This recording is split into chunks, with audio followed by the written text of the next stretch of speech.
Welcome to the Sales Podcast, session 47, where your conscious millionaire awaits.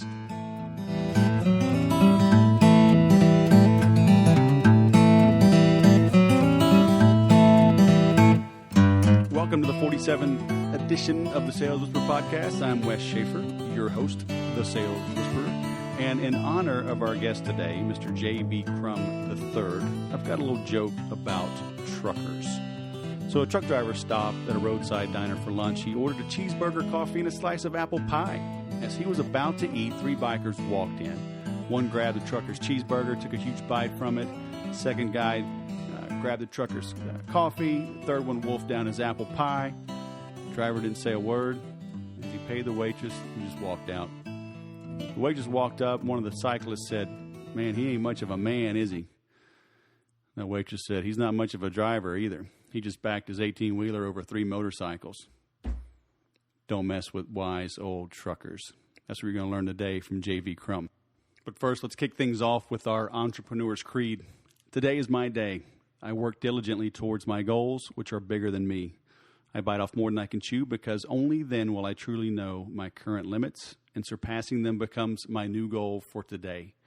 Through education, accountability partners, and bold, decisive action, today will be better than yesterday, and tomorrow will be better yet. I'm ready to produce. But before we get into JV's interview, let me ask you again, maybe even pause this podcast right after this, and head on over to thesalespodcast.com. That will redirect you to the iTunes listing of this podcast. You know, this is my 47th episode going back not quite a year. And I've had one person leave a review. It brings a tear to my eye. Reviews are what help the podcast bubble up. As the podcast bubbles up, I get more traffic. Eventually I get more prospects, and then I get more clients. And the more clients I get, the more people I can help and serve and spend more time providing free resources like this to help more people. So please, I talk about it all the time, either at the beginning or the end of the podcast, but I mean it. I mean, take a moment, leave a review. Please leave a 5-star review. Obviously, if things aren't great, let me know. But if you're listening this far, I'm assuming you're liking what you hear. Take a moment and leave a few kind words. Share this with others. And what will happen is when you do this for me and do it for other vendors and people that you like and respect and you think are providing value, you'll turn around and ask others to do it for you. Okay, referrals and testimonials do not come on accident. Okay, you have to ask for them like I'm doing now. So please take a moment, head on over to thesalespodcast.com. When you get into the iTunes, go ahead. There's the ratings and reviews. Click on that and leave a 5-star review. I would be most appreciative. So now let's jump right into the interview with Mr. J.V. Crum III. J.V. Crum, the conscious millionaire. Welcome to the Sales Podcast. How are you? Wes, it's great to see you again. Gosh, we've known each other for now, 4 years? 5 years. 5. Oh, my gosh, you can count. You count better than I do. Hey, I did it earlier. I have a calculator. I was, 14 minus 2009, carry the 1. Oh, that's right. Yeah, there you go. All right. Well, it's great seeing you, and thanks a lot for having me on your show. Yeah, you were the sharpest dressed man at InfusionCon 2009. Really? That's how you stood out, and you were working. I remember, man. I did work. You're right. I did. I had all those flyers. You were putting on all the chairs. Flyers. I put them on every chair. I snuck into every room. You did. And I had forgotten all about that. Yeah, I did. I want to do a deal with you. I think that's what they said. Yeah, and you know what? I mean, that's what impressed me. It was like, we'll get into your credentials, and I want you to kind of tell everybody, who you are. And I've never seen so many initials after somebody's name as you have. But you were still working, right? It's like, I'm going to make things happen while I'm here. And, I see so many people, and we'll get into this with consciously planning your life, your business, your goals, being intentional what you do. But, I mean, you were there doing it, right? I see so many people. We got InfusionCon coming up in 6 weeks, roughly, 7 weeks, end of April. And people all over, they go to trade shows, just as this example. They're just there. They usually end up drunk. They eat too much. They don't do their work, but then they sit in the back of a room kind of doing emails, not listening to the session. Then they leave the session, and they're like, what did I just miss in the session? And they missed it. It's just, what a mess. But you were there with a plan, and you were making leads, getting deals done, meeting people, and it just stood out in my mind. I appreciate that. It's interesting because I just went to 2 conferences back to back, and I ran a launch from the 2 conferences, and one was in San Diego, flew overnight in the middle of the week and went to New Orleans. And I go, kids, don't try this at home. I'd never done that. I would never do that again. But I gave out about 100 books, and right now, tonight and tomorrow night, we're sending emails to everybody. And I told you I was working late tonight. People go and they meet people, but then the most important part of meeting people is the follow-up. And I'm writing hand notes to everybody that has an address that I have a card from, and putting another card in there because I know the value of that hand note to someone. Nobody does that. In fact, I'm thinking it was about 4 months ago. I still have it. Somebody had added on LinkedIn. I'm like 4,800 people on LinkedIn now, so I've been adding a lot of people.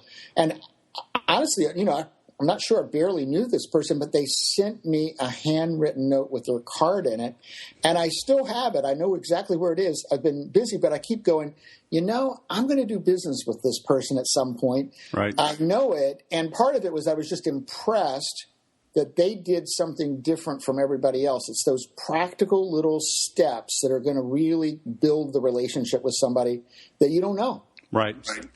All right. So before we're going to get into a lot of rabbit holes. I see it. I feel it. But can you give everybody a quick snapshot of who you are and how you ended up where you are today? Wow, gosh. I'll do the quick journey. How's that? That's fine. 5-minute journey. Okay. I grew up out in the country with about 300 or 400 people in this little town in the center of Florida on this big lake. And nobody had any money. It was one of those kind of little country towns. My dad was in citrus harvesting and did farming, and my mom was a school teacher. And by the time I was 5, I had already gotten that I was tired of being, quasi-poor. You could technically call us middle class, but we weren't really sure where all the money was coming from for the food the next day all the time, And if we had a freeze, I'd already figured out at 5 we weren't going to have much Christmas. So there was this one day, and all I know is that it just came over me. I just kept asking myself, well, what's the answer to all this? And then there was this answer. And you're a little kid. It's so much fun what happens then. And I said, oh, there's the answer. When I grow up, I'm going to be a millionaire. And I ran in the house. I told my parents, I looked up, this little boy, and I go, I'm going to be a millionaire when I grow up. And my mom shook her finger at me and said, don't tell anybody.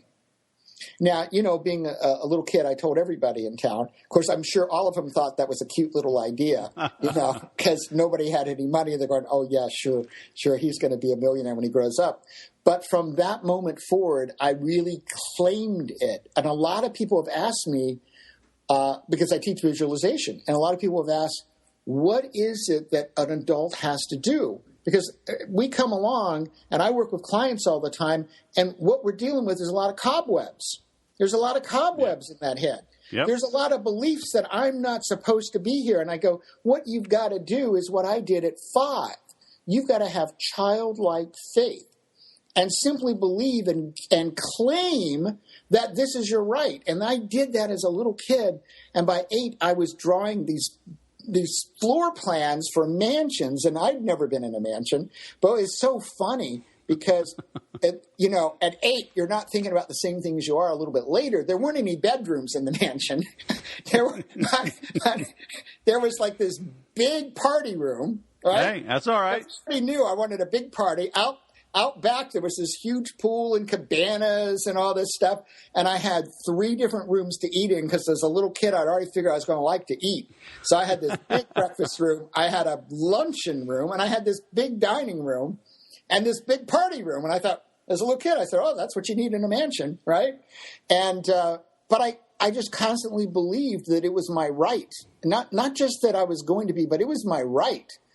And so we kind of fast forward. I got my first master's, was in clinical psychology and testing psych. I went to college to be doctor and did my pre-med and then said, oh, I don't think that's what I want to do. And then I did pre-seminary and I said, well, I don't think I'm going to do that either.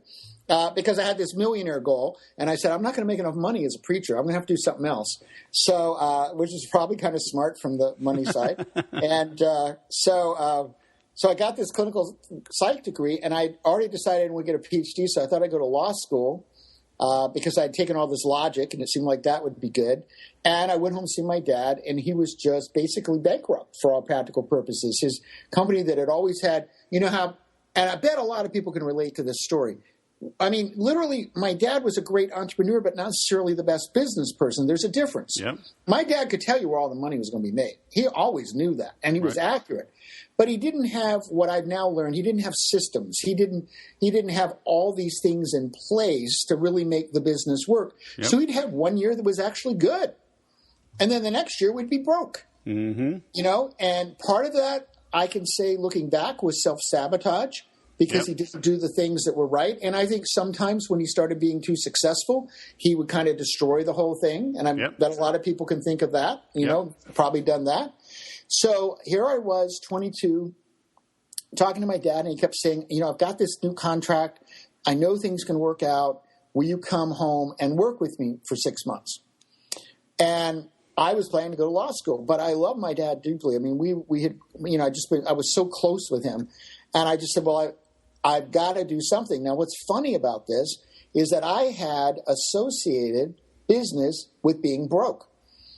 Because here I grew up in this family with my dad who had a business, and we were always having financial problems. So I think that's part of my desire to go to med school and then law school and everything, because I said, well, the last thing you want to do if you want to make money is to be an entrepreneur. That's not how you make money, you know? So, and I took that advice I gave myself so seriously. I never even took a business course. I hadn't read a business book, I didn't know anything about business. But it turned out I was a natural little business guy. And at 23, I basically took over the general management of a trucking line, knew nothing about trucking lines because I'd also avoided learning anything about what my dad was doing because I wasn't going to do it. And I was just kind of a natural. It was like duck to water. What I realized is that in after the fact is what I really do is every day I had a book I took notes in. In fact, my dad died 3 years ago almost, and I found it in his house.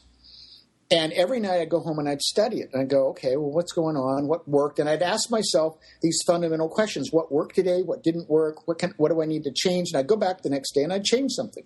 Yep. And over the course of the first 3 months, it's really kind of funny when I look back because I go, like, it's the big duh. I'm a numbers guy. I actually ended up, while I was running the company, getting a tax law degree. And so I poured over the numbers because we were pulling hundreds of loads a week, yet we didn't have any money in the bank. And I kept getting this stuff from the accountant, but I had no idea what that was. I'd never seen an accountant statement, so that made no sense to me. Because, you know, it'd say, like, there was some money somewhere, but I'd go, well, it's not in the bank. So I poured over the numbers all weekend long, and I remember it was a Sunday. I was, like, so excited. I called my dad, and I go, oh, Dad, I found out the problem. And he goes, okay, son, well, what is it? And I said, we're taking in less money every week than we're paying out. Now, that seems pretty obvious probably to most people, but it was actually rather profound because what I've discovered in business, a lot of the most practical, simple things are answers to big problems. Because the moment I knew that, I knew what we needed to do. We needed more revenue, and we needed to have less expenses. Now, while you always know that, I just knew that it was really the big answer.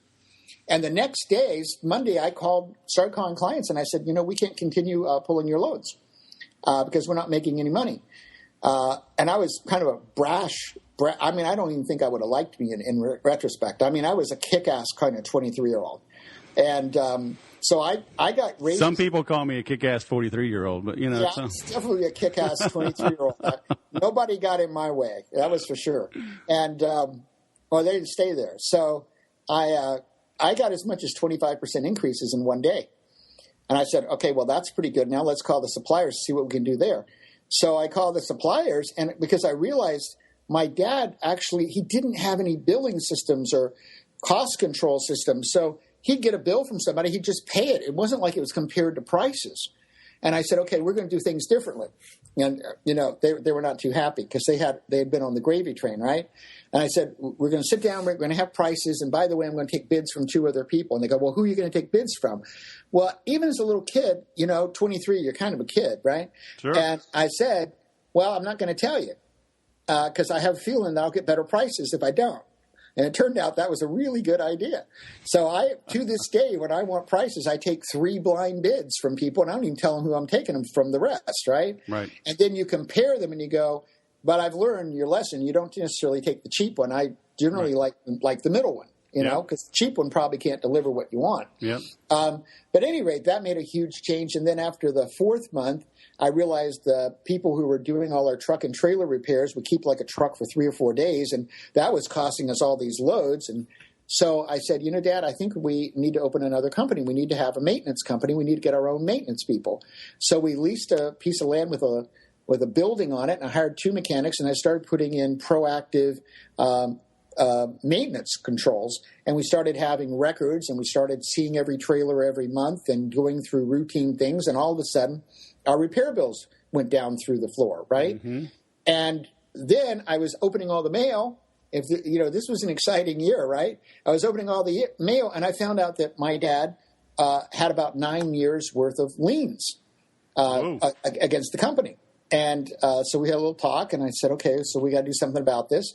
What's interesting is that 12 years later, I got an MBA, and when I was reading about what you would do with a company in trouble, I went, oh, my God, I did all the right stuff. But I just did it kind of intuitively. I kept asking myself, what seems like the best step right now? Right. I mean, over and over, I'd ask myself that, and I'd really just, all right, let's try that. Everything was game. And then I would notice if I got results that I wanted, and if not, I would change them. And that's why I kept that notebook, right? Right. So I started calling people we owed all this money to, and it would be like a lien from 4 years ago. And we were beginning to have money in the bank, right? Because I took care of that problem. And I said, okay, 3 weeks from now I can pay you, and I'd pay them like 20 cents on the dollar, which it turns out is what you should do, because the truth is it was worthless debt at that point. Yep. And they were happy to have 20 cents on the debt. I said, okay, I'll pay you this if you'll take off the lien. And at the end of a year, I had paid all of them. They were all happy because they got something.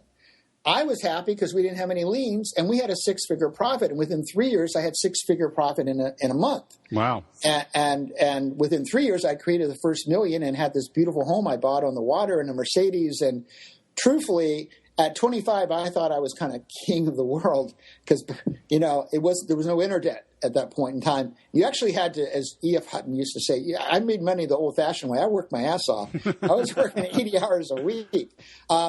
But my dad, and I really want to get this in there because it's so important, because it had a lot to do with me ending up selling the trucking lines after 18 years and ultimately, getting Conscious Millionaire. But was that my dad had these great values about customer relationships. And he really taught me the value of building great, deep relationships with people and the value of really caring about other human beings as human beings and all these life values that a lot of times we don't associate that with business. But now you and I met at a conference. I just went to 2 conferences, gave my book to about 100 different people. I already have business that's developing out of that, and it was only a week and a half ago. All of business is relationships. Every bit of business is relationships. Okay. Now, okay. Yeah. Can we take a hard right turn? We can do whatever you like. Because I agree 100%. But I see this all the time, and you lived it with your dad. He was so caring that he was carrying himself into debt to the grave, right? Absolutely. How do we care? Right? Because this almost ruined me. When I first started the Sales Whisperer, I went back into corporate America. I was just going nuts. I mean, I was recruited. It was a great deal, yada, yada. I got a family. But I was caring more about the growth of my clients than they cared, and it was killing me. You just brought up several things in kind of like in 30 seconds. So the first thing, let's talk about boundaries. Okay. Boundaries in business, because this was what was missing with my dad, is that he was just one of the best human beings on the earth. But people walked all over him. People took advantage of him. And that's really what was going on. Clients weren't paying him right. Suppliers were taking advantage. People were fixing the trucks, were taking advantage. And what I really did, coming in this kind of like kick-ass 23-year-old, was I started seeing what was going on, and I started standing up and saying, you're not going to do that. So I think this is such an important thing, is to get clear about what you really want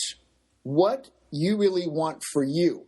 This is not wrong. A lot of people think, oh, well, this is unconscious to care about myself. If you don't care about yourself and you don't care about your business, you're not going to be paying your employees. You're not going to be providing for your family. You're not going to be sending your kids to college. You're not going to have a retirement.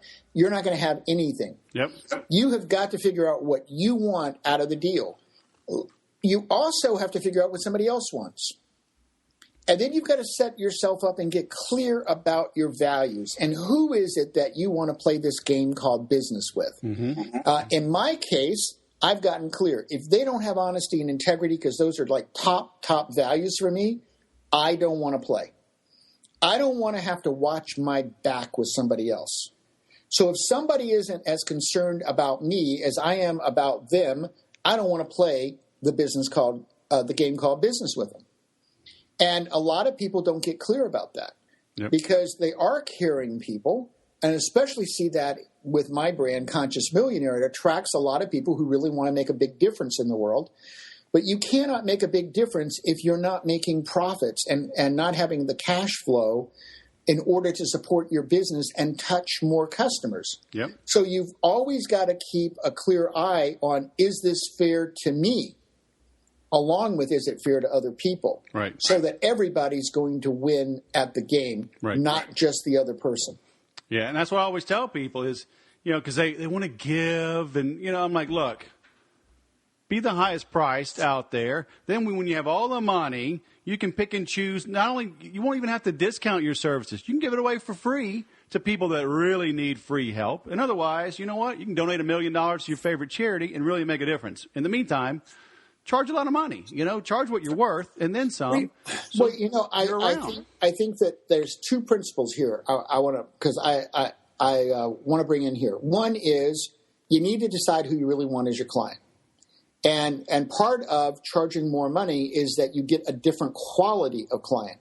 And then the other thing is that I want to go over the practicality of the value equation. And I go, you should be focused on giving 5 to 10 times the value you charge for. Yep. Because who wants to do business with someone who's out just for themselves? Right. But if you can, it's easy to actually structure your business. Like if I'm doing coaching with a client, I tell them right off, my first question I ask them in the enrollment call is, if in 3 months you've gotten at least 3 to 5 fold return from your investment in coaching, how would you feel about that? That's my initial question. Yep. And it's very important to me what people say to that. Most people go, wow, I'd be really happy. I did one time have somebody say I wanted 40 times, and I said, frankly, I don't know how to do that. I don't know how to give you 40 times in 90 days. I'm not saying you're not going to get it, but I also don't want to set up an expectation you're going to get that. So we probably aren't a good match because I think you're expecting something that's unrealistic. Yep. But at the same token, I train my clients. I go, you shouldn't just expect to get that, and then I want them to get 5 to 10. You should expect that from everybody that you're paying $1 to. Right.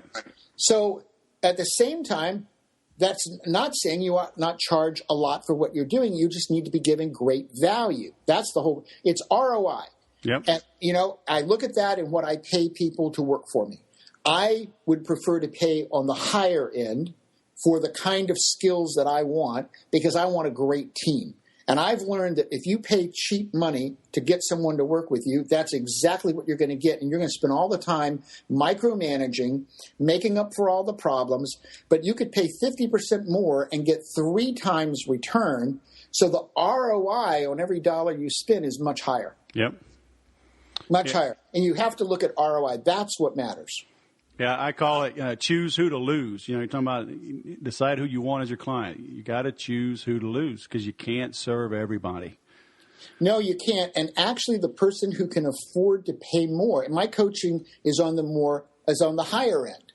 because I've had to learn that lesson. It's like I have products that I have membership sites, $9.97 a month, but it's designed so everybody could afford it. But you build the membership site, you put a lot of material in it, but you only have to put it in there once. But if I'm going to coach somebody, I start at 1,000 and go up to 5,000 because I want to work with that client, because that client's going to get the kind of results that, A, I'm going to have fun doing, right, and B, they're ready to go build their business because they're investing that kind of money in themselves. So I hear this a lot, you're talking about lack of systems, like in your dad's business, and I see it firsthand. Working in the marketing automation side of things, right, with Infusionsoft and other platforms. I just had a coaching call today, and the guy wants to roll up his sleeves and click all the buttons, and I'm like, look, for your homework, I said, go get some big butcher block paper or a whiteboard, and I want you to write out your current process and your ideal process, and then take a picture of it. And it's in my book. I wrote that book on Infusionsoft, page 47. Chad Kuzner did this. He was on my podcast earlier. He went to his whiteboard, wrote out his process, took a picture. He said, this is what I want to happen. I said, okay, we can go build that now. Right. How come we don't have those processes, though? I mean, I see that mistake in every business owner. Well, it's because, and it's a great question. I have a formula that's a 3-step formula, and I think you're going to appreciate it. It's conscious, focused action. And when I'm speaking to a group, I talk about conscious is knowing where you want to go. Conscious is knowing your options for getting there. Conscious is knowing the strategies, the tactics that are available. Conscious is knowing who you want on your team. That's all the conscious part. Then, and it's conscious at the bottom line of that laser focused result you want. Then you get highly, highly focused, so you're only taking actions that'll get you there, and you take those actions. And then I ask people to show me, by a show of hands, how many people think each one of those is most important. I go, how many people think conscious? How many people think focus? How many people think action? Over and over and over again, most people raise their hand for action. And I go, for my money, conscious is your 80%. And what I find is that most business owners do not take the time to really sit down and plan where they're headed and how they're going to get there. And they just start taking this action, which could all be not only wasted, but it might be taking them down a side stream. It might be taking them backwards. You're going to love this. My office, I don't think we've talked about this, but where I'm sitting in my office and where I have all my meetings is 3 walls that are in front of me all have 4x6 whiteboards to my left, to my front, to my right.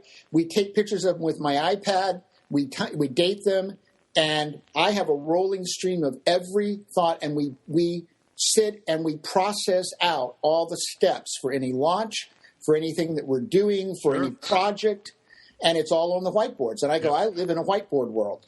Literally, I do. My whole office is a whiteboard. Hey, mine is. We have 4 12-foot wide.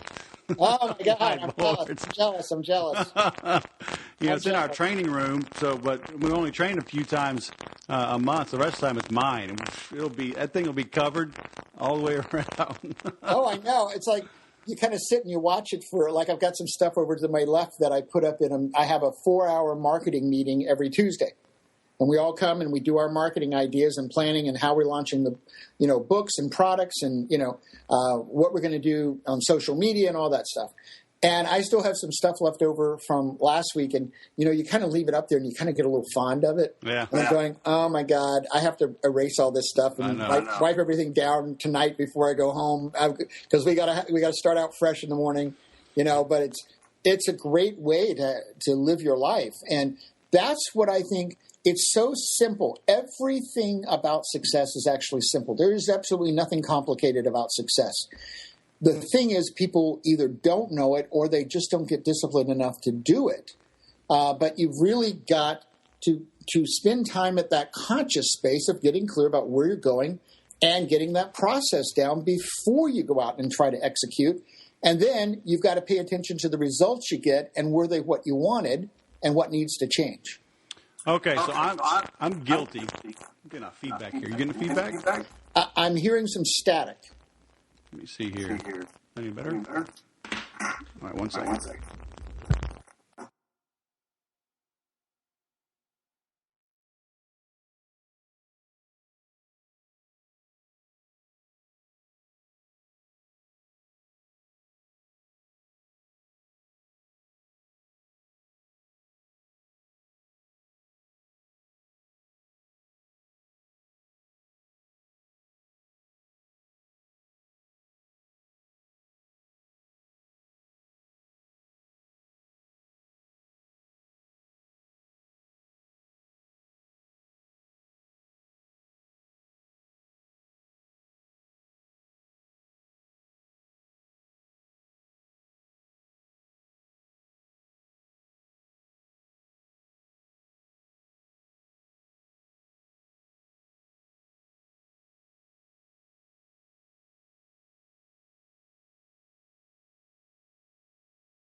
That's worse. Why is that? Hello? Okay, Better? now it seems okay. No idea. All right. So, and maybe it's because I work with like the really small businesses, the solopreneurs, 3, 5, 10 employees, Right. Startups. But I always see people getting Well, and that's primarily my target market. Okay. But I see this paralysis analysis, right? And I'm always kicking people in the butt saying, go, pull the trigger, ride the bullet, go do something, because they're frozen. Right. And I don't know. I totally agree. There's a place in my book that I say you could spend the next year building your empire on paper. Yep. Or you could spend the next year building your empire. So my challenge to everyone is get wherever you are, get your business model revised and get a 1-year plan in place in 7 days and just get started. Because you cannot bring in revenue until you get started. And when you get started, what you're going to find out is that a huge percentage of what you thought was going to be what you were doing and what you thought was going to work isn't. Right. It's like the only thing I can guarantee you is all this stuff you wrote down is wrong. That's all I can guarantee. It's wrong. It's wrong. Yep. But I'm not saying it's wrong in a bad way. I'm saying you don't know until you go out and ask the market. Right. You have to go ask the market what they want to hear. You got to ask the market how they want to hear it. You got to ask the market which products they want, what prices they want to pay. I survey like crazy. I sent out a survey last week, and I laughed after I created. I love creating surveys. I use SurveyMonkey, and I really, I enjoyed it. There's an art form to it, Right. Sure. So Usually I violated my own law, and that's 5, and it hurt me. I only asked 5 questions. I asked 7, and I had about 25% of the people who filled it out, and normally I get 50%. Wow. So, okay, your law was right. You just need to stay with it. But I was asking questions like, what are your big pains? What do you really want out of a program? But then the important was, how long do you want that program? And I gave them options of 4, 7, 9, and 12 weeks. And then I gave them ranges of what they wanted to pay for it so they could kind of make up their own ideal program. And what was really interesting, because we're really thinking of rolling out a 12-week program, right? And we probably will still do a 12-week program, but what we're going to roll out in the next 2 weeks is a 4-week program. Okay. Because every person but one wanted a 4-week program. Okay. And they were clear about what they wanted to pay for it. And they were clear about what they wanted from it. Mm-hmm. And what's interesting is when I went downstairs to get in my car, it was about midnight that night last week, and I laughed to myself because I had this little gut intuition. I said, you know what? They're really going to want a 4-week program, and here's what they're going to want to pay for it. And I'm just going to be laughing, but isn't it good that I'm asking up front rather than trying to sell a 12-week program that they didn't want? Right. And that's what I mean. You do not know. I think it's better to assume that you are just totally dumb, no matter how intelligent you are, because you don't know anything till you ask your market. Right. And then you really don't know until you offer it for sale and you see who buys it. Yeah. Were they just saying they'd like it at that, or would they buy it at that? Right. Oh, yeah. Little baby steps. But most, our clients never want to hear that, right? Like, hey, what'll work, Wes? It depends. We got to test it. I'll show you what has worked before. I'll show you what has worked for somebody similar. I recommend we start there, probably, but I can't guarantee it'll work for you. Well, no, and I think that is important. I mean, I just I don't want to promote one over another, but I just changed the landing pages I'm using as of Monday, right? And one of the reasons I did is the one that I'm now using has all this testing, and they can tell you which landing page did the best. But what you have to remember is that's across a lot of industries, and your group may like something a different color. Right. They may like it arranged something differently. But you can certainly save yourself a lot of time if you start with the number one landing page and then go from there. Sure. You've just cut out a whole lot of work. And that's part of the reason I have a mentor who's making multiples of what I'm making, right, or have ever made, because he's making $30 million a year. And my goal is to make $10 million a year in profits. Right. But how much easier it is to listen to him than for me to go out there and try to make up how I might do that. Yep. Well, and that's what I tell people, with taking action. I guess the way that I shortcut the conscious is, like Dan Kennedy says, swipe and deploy. If I see something's working somewhere, I'm going to emulate what they're doing. No, I agree. That is part of the conscious, is what's working in your environment. Right. And then start and try that and see. It's probably going to need to get tweaked a little bit. But, yep, it always does. Right. But you might hit the nail and be 80% there. Yeah, and it has always worked for me. And, I tell people, it's like, I'm not that smart. I just see what works, and I go do it too.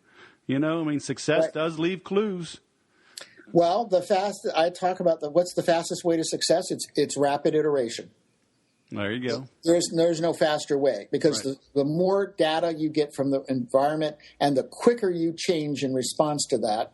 That's why it's better to do literally the business model and plan in 7 weeks and just get started. Yep.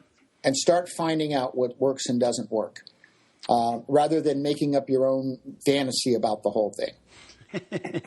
Well, that's what it is. It's a fantasy. It is. It's a fantasy when it's on paper. Yeah. Because my book that came out, and Conscious Millionaire, Grow Your Business by Making a Difference, what I want to talk about is that subtitle. How did I get the subtitle? Right. I did with 42 people, most of whom I knew, all of whom I was certain were my actual target market. I had them fill out a five-question survey. I stayed true to this is the first time I violated it in about a year and a half, and you better believe I'm not going to be violating it anymore, because I was right. A 5-question, and I gave them 5 different subtitles that had 2 or 3 parts to it, right?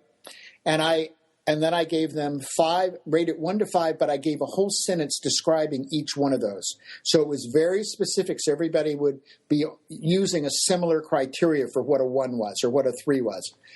What was interesting was that the 1, and I had someone working with me on my book who had written 30 books, so you'd think that somehow between the two of us, I wrote the book, and what they might think would have some validity. But I'm here to tell you, the one that we had chosen was the one most hated. And I went, oh my God, am I glad I asked that question before I put it on my book, right? Because I was clear who I wanted to attract, because I was clear who I wrote the book for. But the fact that I wrote the book for them doesn't mean anything if on the cover of the book it doesn't say what they wanted to hear. Right. So then I followed up and I asked open-ended questions, because each part had a couple of, at least 2 phrases in it. And based upon all those open-ended answers, and I had asked both, what did you love about it? And I didn't let them know which ones they really had liked before, so it was blind.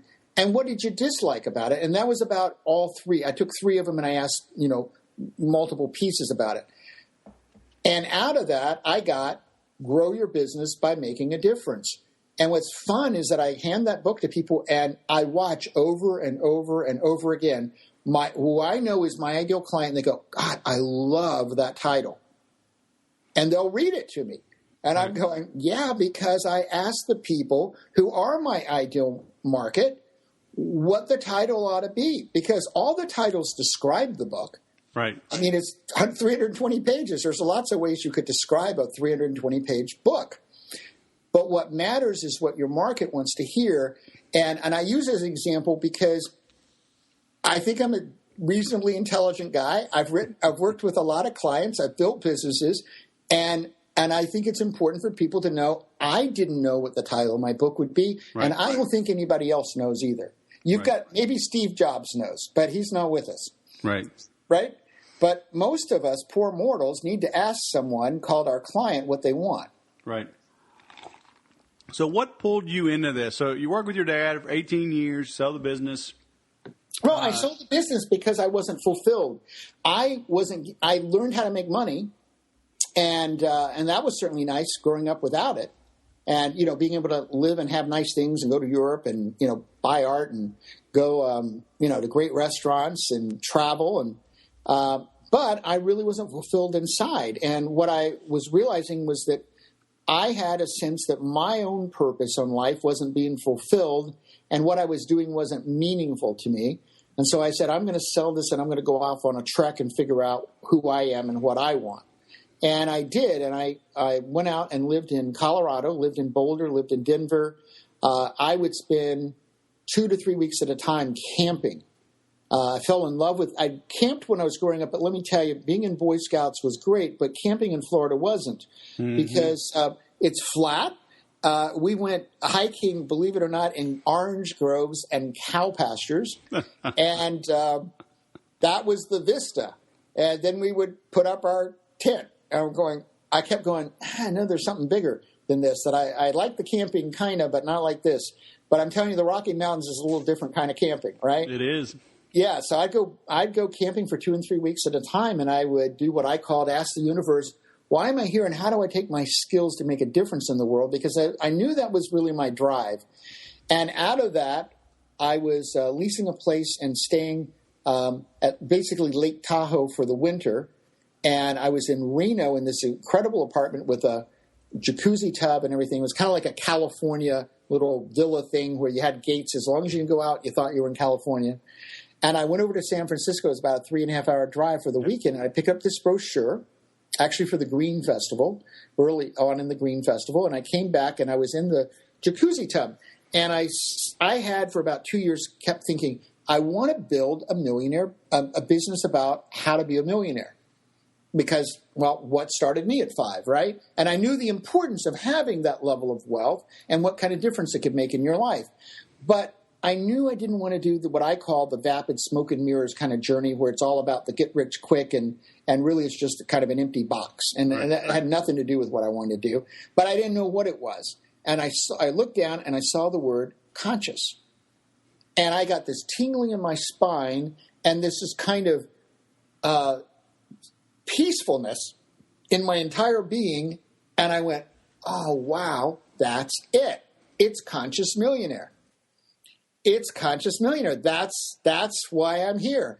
And about 6 months later, I got Conscious World. Now, being a good attorney, I filed my trademarks. I have Conscious Millionaire in 25 countries, and I'll probably add 10, 15 this year because I want to do a global thing. And with Conscious World, I quickly realized that I wanted to build a nonprofit. So this year, my goal is to be in 160 countries, got a 501c3. And on June 21st, we just finished the website, the initial website this weekend. We're going to launch it in the next couple of days. And I'm reaching out, kind of like CNN heroes. It's like, what is it I really want to do here? Reaching out like CNN heroes, except there could be 60 of them. There could be 70 of them. And I'm telling you about it because I'm planting the seeds everywhere. On the website, people can give us their email and address, and then we can contact them if they know someone in any country who's 6 to 25, who's doing something to uplift humanity, to give back to their community, to make the world a better place. I want to interview that kid. I want to feature that person on our broadcast on June 21st. We're going to put together like 4 to 6 hours. Every one of them is going to get a certificate. I imagine kids in Zimbabwe, Cambodia, all these places all over the world. And they're going to get their certificates that says they're a Conscious World Leader. And then we're going to choose one of them to be the Conscious World Leader of the year 2014. It will be the first one, and we'll do this annually. And then they'll get a contribution to help what the project they're working on to help the world be better.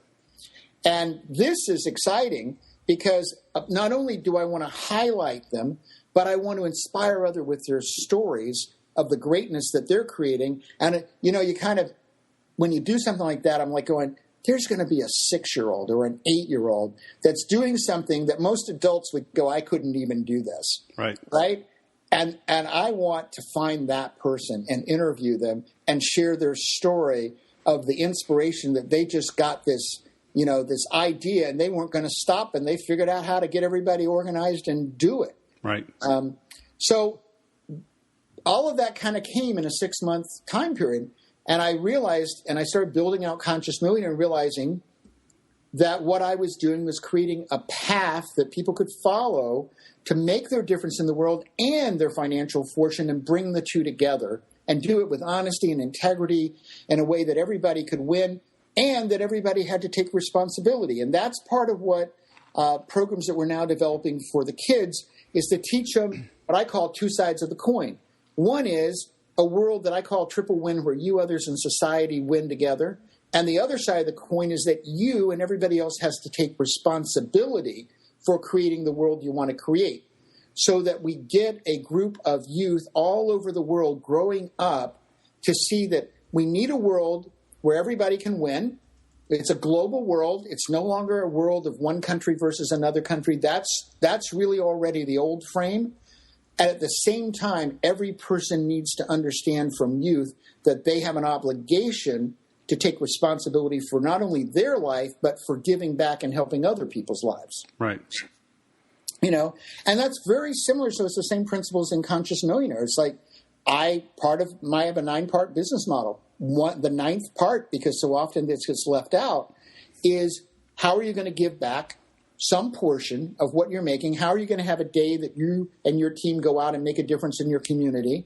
And I go, not only do I think it's the right thing to do, but on a pure business level, it's a smart thing to do, because if you're doing it with the same values that you attract your client, then you're going to attract, just by doing it, you're going to attract people who are interested in your business, even without you going out there with the purpose of promoting yourself, because they're simply going to notice that they like the values you're expressing. Right. And that goes back to the relationship thing. On a practical level, we're attracted to people who have similar values as us. Right. And that's who we want to do business with. People that know, like, and trust us, right? That's the phrase, and it is that simple. Because if they don't know, like, and trust you, and that's what's so fun about all the social media stuff we're doing, because I get on there and I was in New Orleans at the Internet Underground. It was great. It was wonderful. And I stayed an extra day, and I was in the French Quarter at the French Market. I'd never actually had a pound of Creole crawfish. Oh. I'd never had that. Man, you weren't living, huh? Now you can die happy. I had never lived. They said, well, we've got one left from the current batch, or you'll have to wait like 20, 30 minutes. I said, I'm waiting. I want it boiled fresh. So I sat there, and I'm on my iPhone. Okay, so I'm not advertising iPhones, but I was on my iPhone, and I'm texting different people. I have something like 10 different email accounts for different purposes. I know, crazy guy. I'm on LinkedIn, and I'm on Facebook having multiple conversations. And all of a sudden I realized I'd become a 20-year-old, and I knew why they were doing it. Because I felt more connected having all these conversations going on that were actually meaningful. They weren't like, they're actually with people I knew. Right. And I'm just having all these multiple conversations that I'm going, wow, this is kind of fun. So I'm enjoying it because, once again, whether it's on social media or it's in person or it's at a conference or at a networking or it's at your, some kind of local event, it's that relationship that matters. Right. But it's following up after you meet the person like we started with, or nothing's going to happen. Yep. And 90% of the people are not going to follow up. But why is that? Do they not feel worthy? They don't have a system? I think they don't have a plan. Because I've had a lot of people who say, oh, teach me how to follow up. And I'm thinking, it's pretty easy. Take out your notepad, write them a note, send them an email, invite them. Everybody gets invited on LinkedIn. That's how I have 4,800 people. That's the conscious part. I have found most people do not have a step-by-step, which is really a system, plan for how they're going to build their life or their business. And it's what's missing. Without it, you can't go anywhere. Yeah, I think they don't believe in it. For a short time, I was a stockbroker, and there was always a joke that, you know why the stockbroker isn't rich? And it's because he doesn't believe his own BS. And I saw that to be true, but I see that as well. I guess in a way, I'm fortunate that the things that I've sold, I've believed in. And so, that along with, I don't know if it's pride or what, being that I won't say the word fire and vinegar 23-year-old, it's like I wanted somebody to give me an answer, even if it was no. So I would just dog them until I got an answer, right? And just hang on till they, and a lot of times it would be yes, simply because I wouldn't go away until I got an answer. And because I believed in the product. And now, I've got systems, I don't have to do that. And let the systems run and automate. But, do you think people, they just don't believe their own BS? They just... Well, I talk a lot and work with people about their scarcity mindsets. And when I'm working with a client, if I spend a whole day with a client, we're going to spend the first couple of hours on their belief system, because what I'm looking for is that what I've discovered is there's always a core belief that if you take care of that, I call it like pull it out by the roots. You got to go find that belief and pull it out by the roots. And I can guarantee you I have 7 categories of beliefs, and I've pretty much stopped looking in 6. And the one category that always, without exception, has that core limiting belief that's running the show is labeled worthiness and deserve. And for one person, worthiness will be a stronger radiance, and for another person, deserve, it's the same thing, just which word works.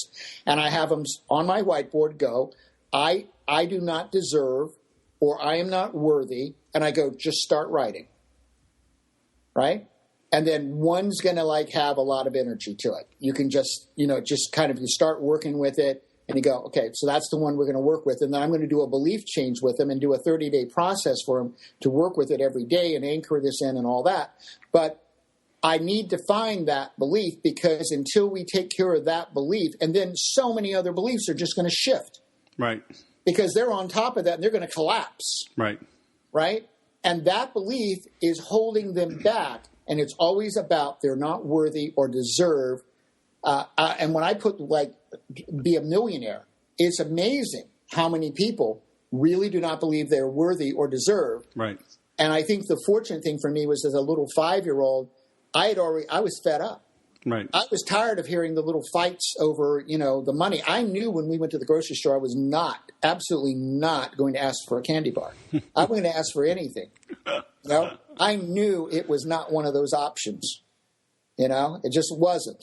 Yep. And I got it very clearly, but I also knew I didn't like it. Right. That I didn't like that. And I didn't want that to be my life. And what was perplexing to me as a little kid is that both of my parents were highly intelligent. Right. So this isn't about intelligence. Right.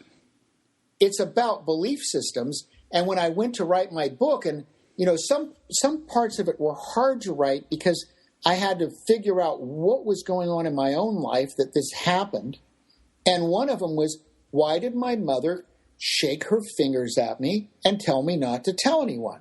Right? So here's someone who wanted the best for me, was highly intelligent. And why would she do that? Right. And I had to kind of, take it apart, and I go, okay, here's what was going on. We lived across from the church, and we were the little family that went to church 3 times a week.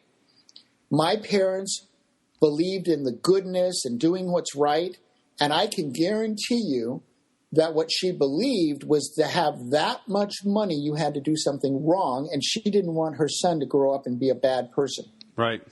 And I'm saying that straightforwardly because I bet a lot of people on this call at a deep level got that message that you can't be rich and be good. Right. You have to choose. Right. And that somehow being poor is noble. Right. Being poor is just not being able to live well. That's all it is, and let's call it what it is, and you're not a better person for it. I think you're a worse person, because who can you help in your life if you're poor? I think you're very limited. Yep. If you have money, you can go out there, you can build a nonprofit that can touch 160 countries worth of millions of kids. Right. And then you can get other people that you know. One of the main reasons that I want to build more wealth is to change the level of people that I'm currently knowing. So it's always moving upward, so that I have friends that are making millions, because my dream is that I can call up Wes and go, Wes, this is a good cause. Let's stroke a check for $500,000 each. And neither one of us are going to miss it next month. Right. So all we got to do is agree how we want to distribute the money that we're really custodians of anyway. It's not ours. It flows through us. And when you start thinking about money on that level, that the money's just there and that abundance is natural and that it is the state that we're here to live in, and you start shifting those very deep worthiness beliefs, those things are critical if you want to achieve high levels of success. You will never get there, no matter how good your strategies are, because you will sabotage yourself. I guarantee if you get some, you're going to lose it anyway. Right. Because you don't believe at a deep level that you deserve or are worthy of it. Well, you've been very giving of your time, and it's good and bad. We didn't get into a lot of your book, but in a way we did, in a way we didn't. We just talked about everything, though, that I think was just super important. But I assume you cover this in your book, right? It's Conscious Millionaire. It's available now? Is it on Amazon or where? It's on Amazon. By the time this goes out, it'll start being at Barnes & Noble. The print is out March 24th. Oh, good. The Kindle came out and is already, I think, 4 categories a bestseller. Nice. So, yeah, we're very excited about that. And I just heard from one marketing group that's working with me today, and all 25 of the major libraries systems in the United States are interested in my book. Nice.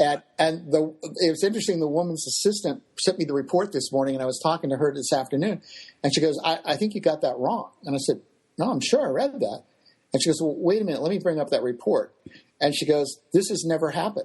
We've never had all 25 want a book before. And I told her, this is the way I think. I'm just sharing it because everybody should think this way. I said, I told you from the beginning, I'm going to be your most successful client.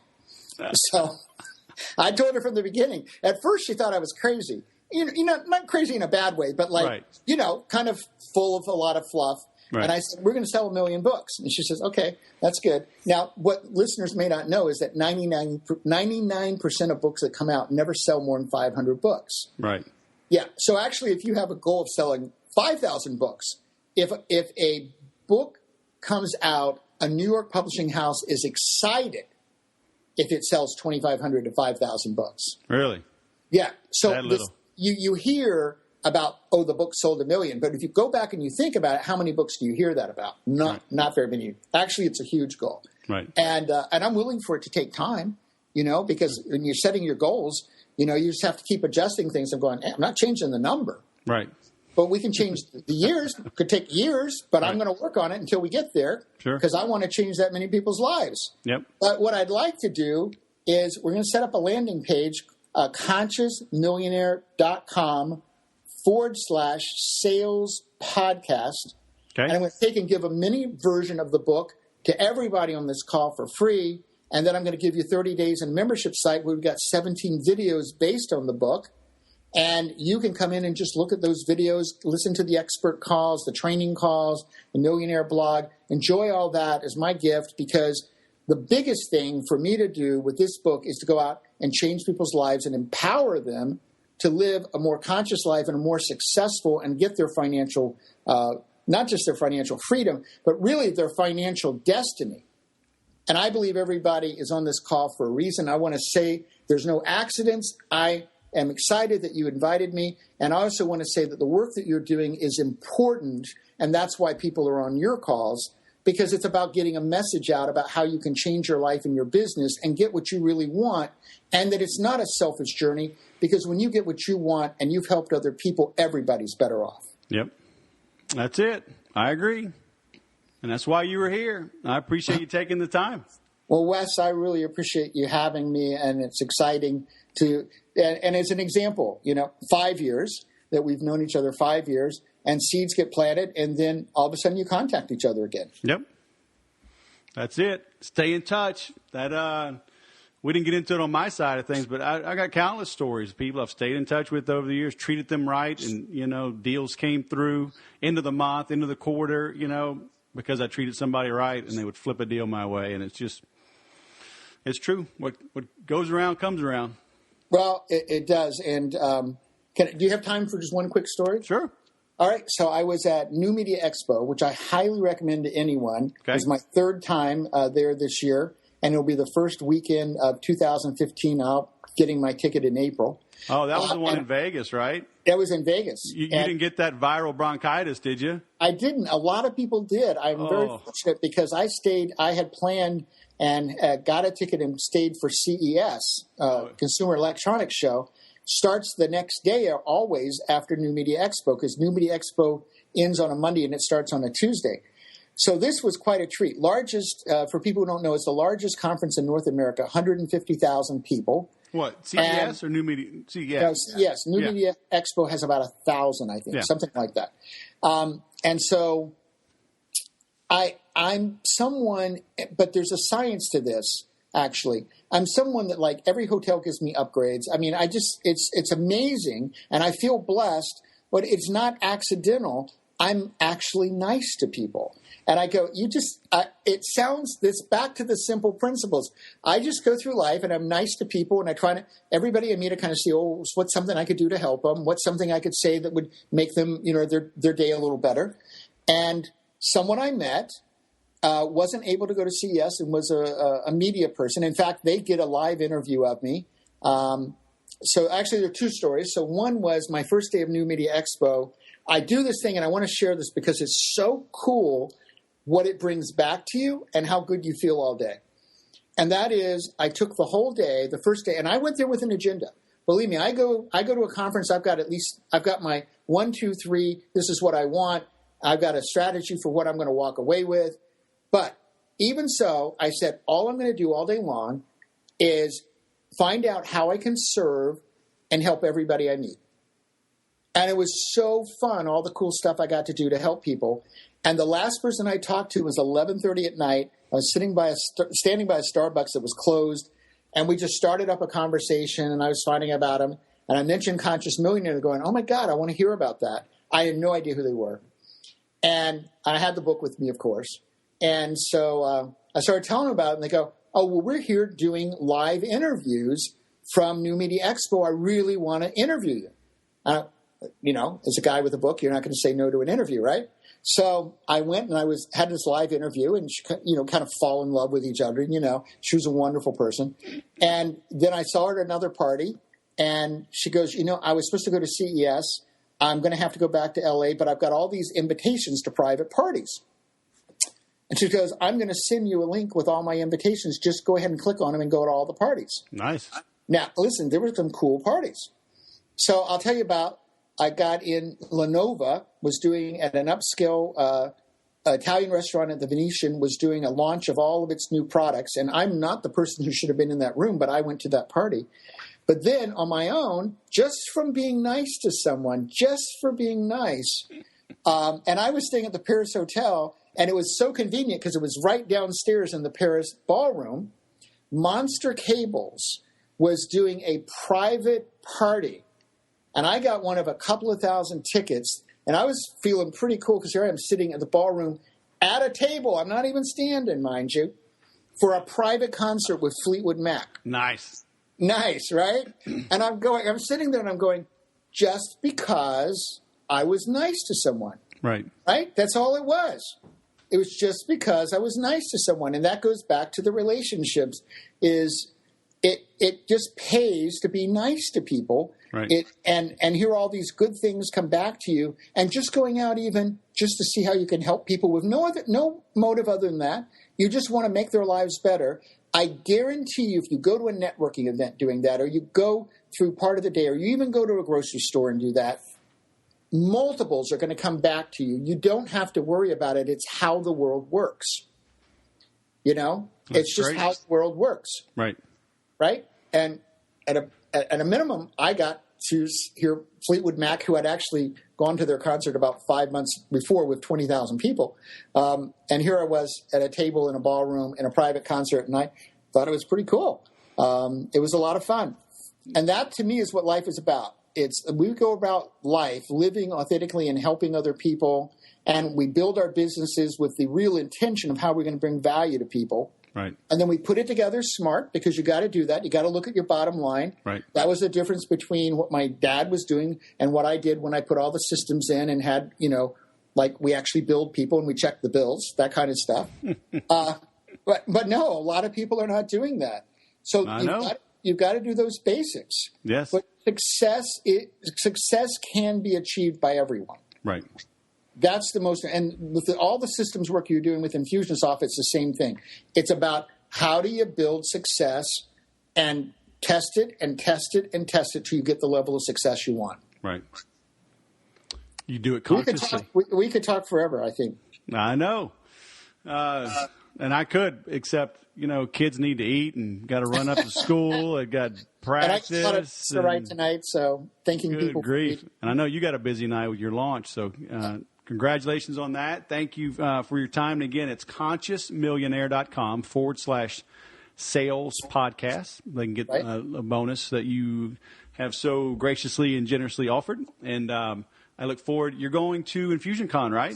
I am going to InfusionCon. Very nice. So I'll be there. In fact, I'm flying back to San Diego next week for Money and You, my second time, which is also a great event. So I'm flying around a lot this year. Wow. And I don't mind saying I fly Delta. I love Delta. I'm in their medallion program. My God, I get first class seats for free. Nice. But I think I have seen the same safety video now way too many times, and it's only 2 months into the year. Like, oh, man. I've got it memorized. It's good. It's good, but okay. I've seen it. Very nice. Well, I will see you in about 7 weeks. Yeah, I look forward to it. Yeah, I've already got my room. I'm planning to be there, and it'll be a lot of fun. Very nice. All right. Thank you, JV. Thank you. Good night. Hi, everybody. This is Mary Claire Schaefer. I'm 9 years old. Thanks for listening to my dad's podcast, and please go to thesalespodcast.com and give him a 5-star result. 5-star review. Very nice. All right. You may now have dessert. All right, everybody. Hey, I hope you enjoyed that interview with J.V. Crum III and my daughter. You know, I'm not above begging, right? I mean, child labor, I will put them to work. But seriously, please visit thesalespodcast.com. It will redirect you the iTunes preview. And so just below my little image there, the logo for the podcast, you'll see a link there to view in iTunes. That will open up your iTunes under podcast, take you right to it. It'll default to details up top, and right next to that is ratings and review. Simply click there, give it a 5-star, write a quick review, and we're done. And I will be most appreciative. Who knows, man? I may send free books, CDs, I don't know what, for those that do it. But again, thanks for listening. Thanks for writing the review. And as always, remember to sell different.